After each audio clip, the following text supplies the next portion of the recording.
Morning, my friends. Another installment of Breakfast with a Fatman. We got ourselves some cheese Danish over here. Too good. I mean, it is seriously. You could eat the whole thing by myself, and I want more. That's the curse of being a fat man.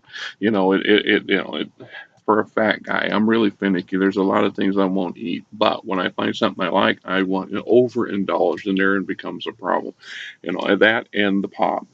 I on a sidebar note here, if you're having issues with your weight, do your math. I sat down one time, not some years back, and figured out my average Pepsi consumption put me at about 14,000 empty calories every week.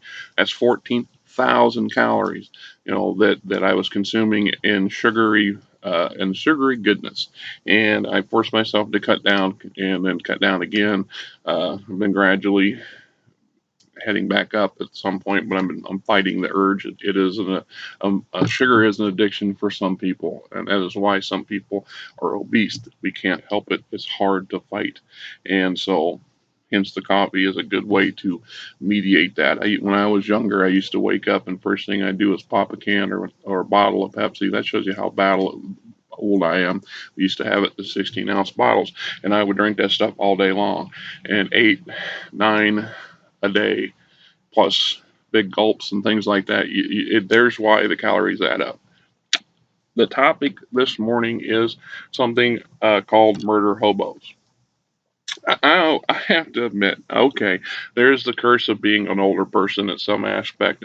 You get out of the loop for a long enough period of time, and the slang of the world, slang of our hobby changes, and terminology changes, and their uses. Sometimes things that we used to say back 20 years ago don't hold true today, or have different meanings and are taken in a different context.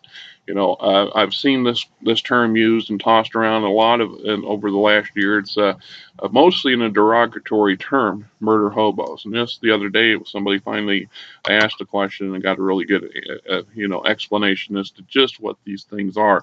And yes, they are considered in a derogatory sense. And my friends, is it? Is it not just a band of homeless, rootless player characters who just basically go around and murder, kill, and loot everything they come across, right? Okay. In the strongest sense of the term, what we're talking about, basically, from a derogatory standpoint, is a band of as a group of players who's in a different method of min maxing things. They have no real goals, no end goals, which I can admit over a time or two I have been a player in that type of group. I have been participated in it myself. The concept is not new. It goes way back. We in the old video game or text-based video games of the 80s and early 90s. We used to call them snurts, but for different reasons. Your troll today was a snurt back in the day, right? Okay, so a troll and a murder hobo is not the same thing, though, in my eyes. I'm looking at it and I've been thinking about it and letting it roll around slowly in the back of the head. And as I look on that, uh, there's possibly several reasons why a group of players end up becoming or adapting or evolving into this murder hobo concept as based on the derogatory explanation given to me. And in most cases, that's our fault, the game master's fault. If the GM isn't isn't willing to keep steering the party in a positive direction, if they're just willing to roll with whatever the players want, and they become lazy, or it is their thing to just keep throwing treasure, loot, and bad guy obstacles against the players with no rhyme and reason to it, well, then what do you expect is going to happen to these players? That's the attitude they're going to evolve into, in part because that's what they got to work with. So as a GM, it's our purpose, it's our part of our duty to give the character, some uh, subtle hints and nudges, as well as some potential ambitions. If we set up the adventure campaign from the get-go with that in mind, then it should not revolve around the murder hobo concept. If you're just having basically uh, an open-ended dungeon crawl with no theme, no end result tension off board, so to speak, then it is what it is. You've got a murder hobo group, and that's all they're going to do, and that's fine. Then there's nothing wrong with it, right? Okay. Now think about that for a minute.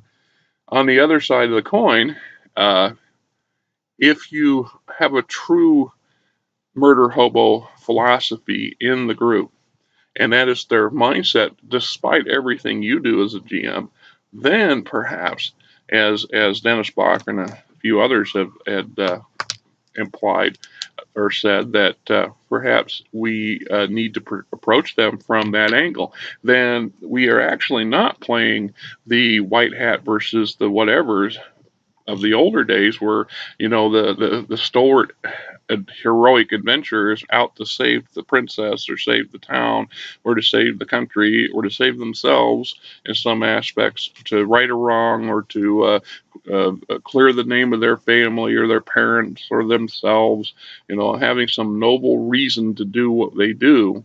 Then perhaps this is edging into a darker campaign, into an evil-based campaign, and what I mean by that is that, and so several others have also said that these murder hobos are actually bandits or thugs in the eyes of the good people of the world and should be treated thusly.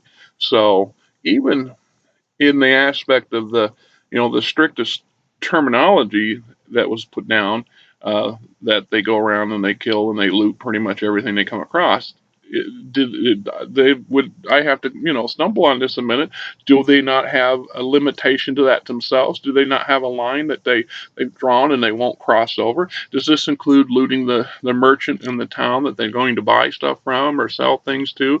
If the merchant happens to be traveling outside of town and they're out there by themselves, can they waylay this guy and take his stuff? Then they become bandits. They're bad guys at that point, my friends. Uh, Perhaps then they need to have, you know, it's either the Robin Hood complex or they're just straight thuggery. And at that point, you should have goodly people banding together to put an end to them, just like they would any other situation of this nature, or having goodly NPCs. The paladins, what have you, the cavaliers, the hard nosed rogues and bards who decided that the better for society to help get rid of these murder hobos, or to make a bigger name for themselves, right? So now we've got the player characters not only having to deal with the encounter issues that you created for them, or you create for them, or they create for themselves, but also the fallout of their behavior and their actions. Should be harder for them to be admitted to towns. They should get reputations that honest people will shun them or try to avoid dealing with them as much as possible. This would force them to go deeper into the darker philosophy or the darker game mindset, where they have to deal with the fences and the underworld and the thieves guilds and the other people to get the basic things they need, or to move the material, the loot that they've got their hands on, to avoid it being confiscated from them by the authorities, right? And there's another avenue. The authorities, assuming there are some in this world that you've created, are likely to send people after them, put their notice out, so whenever they come to town, the town guardsmen might try to arrest them. What are they going to do? They're going to defend themselves. They engage these goodly NPCs and murder them, kill them into self-defense, however they need to spend it to make the day palatable. It should increase the chances and the retribution that comes down on them. The local king probably has a champion or two that's should be capable of dealing with them as a group, or has a group of champions that he can tap into, right? It's the old in the older days. I guess we had that. Now it wasn't murder hobos; it was the mercenary mindset. We had players that were just pure mercenaries, and that's what they did. They didn't care about having they didn't care about saving for the future or having an end goal. They just did it for the loot and to get more experience and to get better equipment and to increase their stats and what have you and so on to get better at what they do. Uh, and I think there was another term before that. I don't remember exactly. I'd have to really dig into my gray matter for that, and that's a scary thing. Uh, Now, as a player, or as a GM, and as a player, the murder hobo concept as a campaign theme is not necessarily an undesired thing as long as it's a controlled thing. If that's their goal and that's your goal, then play it that way. They're developing in what in Star Wars term would be called infamy. They're infamous. They're not famous. They're infamous, and that should have its negative connotations to go along with it, in my opinion, right? Now, you're welcome to chime in and add your 2 cents worth and explain to me how I'm wrong on that aspect. But hey, there's plenty of places for that kind of play set, right? No problem with it. On the other hand, going back full circle, as the game master, not just as the player, but as the game master, we're supposed to encourage these guys, these players, to guide them, if you will, in some aspects, even at the development stage at the very beginning. So if, well, way back, my first campaign, my fighter eventually became a fighter cavalier kind of mind person who, when he hit level 14, which was extremely high in the early books, we considered it at the top of the experience chart because they didn't have epic level stuff at that point. It was time to retire.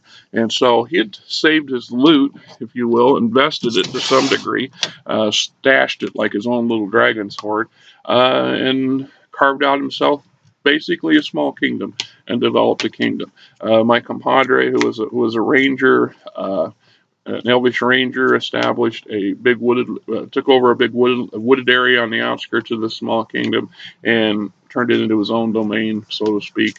And our cleric started a church and so on and so forth. But for all intents and purposes, all these characters reached a limit and retired. And so they had an end goal even at the beginning. We knew that, ideally this is what we wanted these characters to do. And so we had our long-term goal. That would make the argument they were never mercenaries. They were never, although they were capable of acting in a mercenary like manner to get the loot and the stuff they wanted done. They still always kept at the back of their mind this was their end goal. And there are books and source books and help materials for that mindset.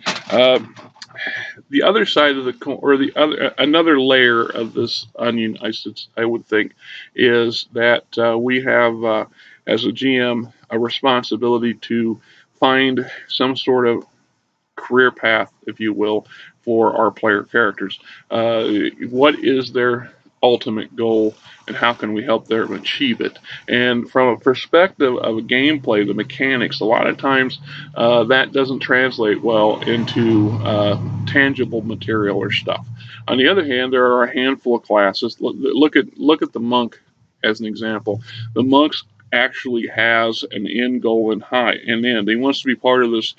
Ideally, they become a member of the top 13 or whatever, and then there's the head of the order, and then there's in the case of a bard, perhaps the bard is trying to become famous the land over, but doesn't need, and in doing so, in because he's spreading, he or she is delivering the tales and the stories and the music that he's encountered or written, or that's based off all these adventures that he or she has been participating in.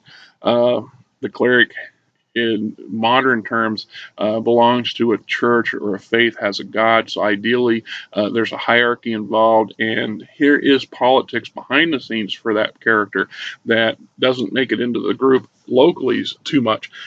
I'm going to do a review of a book I found a while back. But this isn't the place for it. On the other hand, I want to show it to you because it just occurred to me. This is one of those books that you kind of want to have.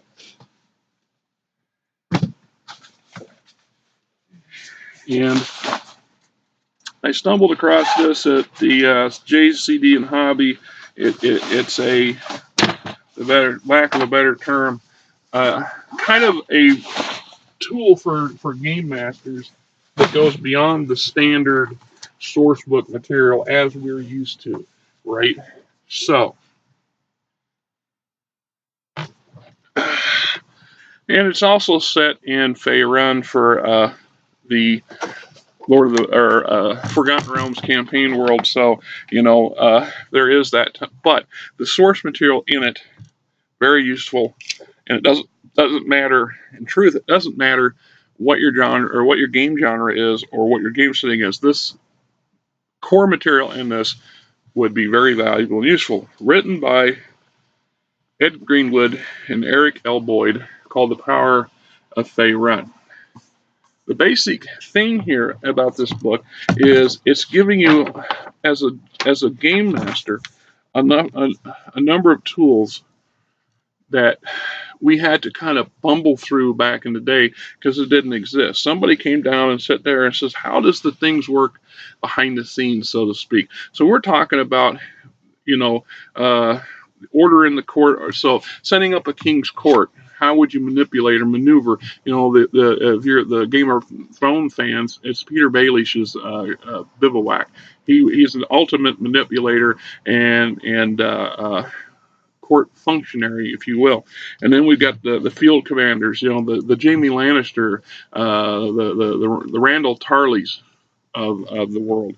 And then there's the religious keep the faith, the head crow or the head sparrow or whatever.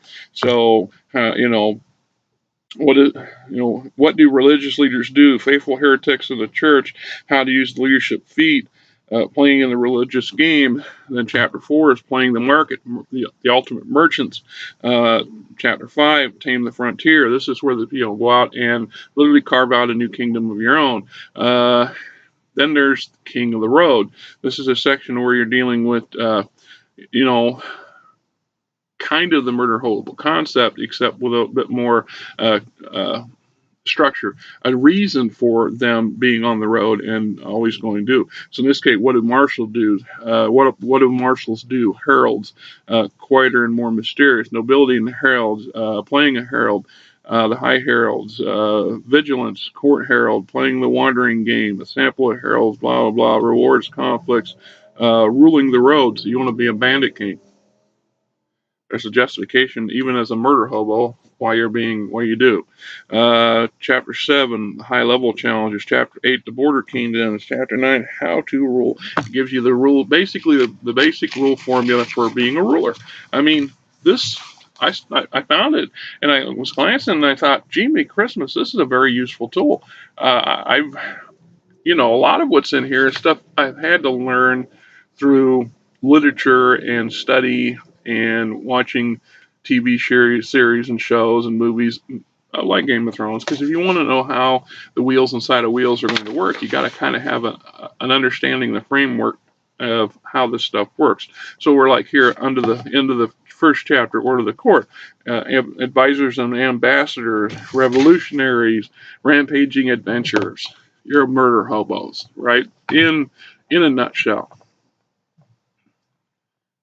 See, like it says, rulers understand and can usually handle adventures in their domains far more easily than they can deal with the ambitious clergy, because adventurers almost always want loot, fun, i.e. adventure, and power. However, if allowed to go too far, hired as paid blood swords for a ruler's rival, they can become a grave danger. After all, most ruler murdering usurpers are adventurers. Thus, rulers will usually move against rampaging adventurers swiftly and brutally, sometimes especially if the adventurers are becoming popular with the commoners, by hiring another adventuring hand to eliminate them.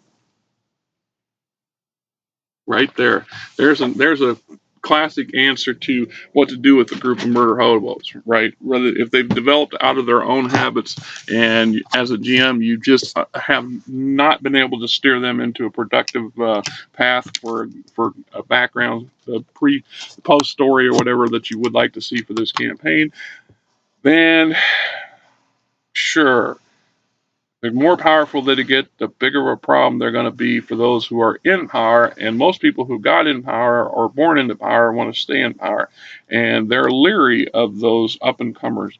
That's one of those tenets for the Dark Elf Society, especially Mizabazbrand, or however you want to pronounce Duardin's homeland. Never pronounce that word. Uh, you can never look at, as a house in their society, you're always ambitious, you're always clawing your way to the top. That's the goal.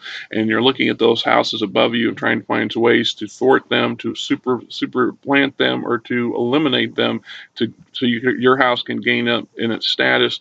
At the same time, you have to be lookout for those lesser houses behind you. They're trying to do the same thing to you, right?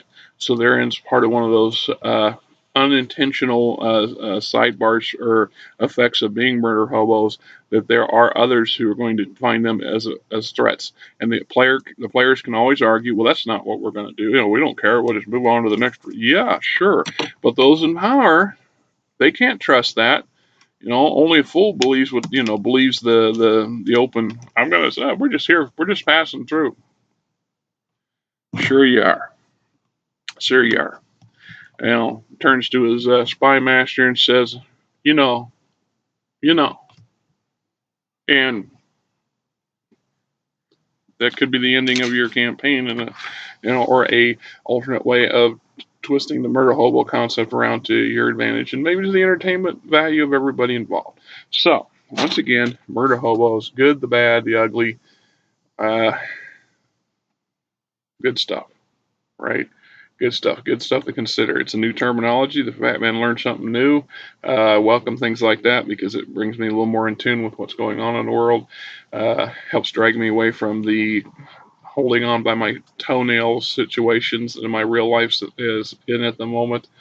Uh, yeah, there you go. Till next time, eat your Wheaties.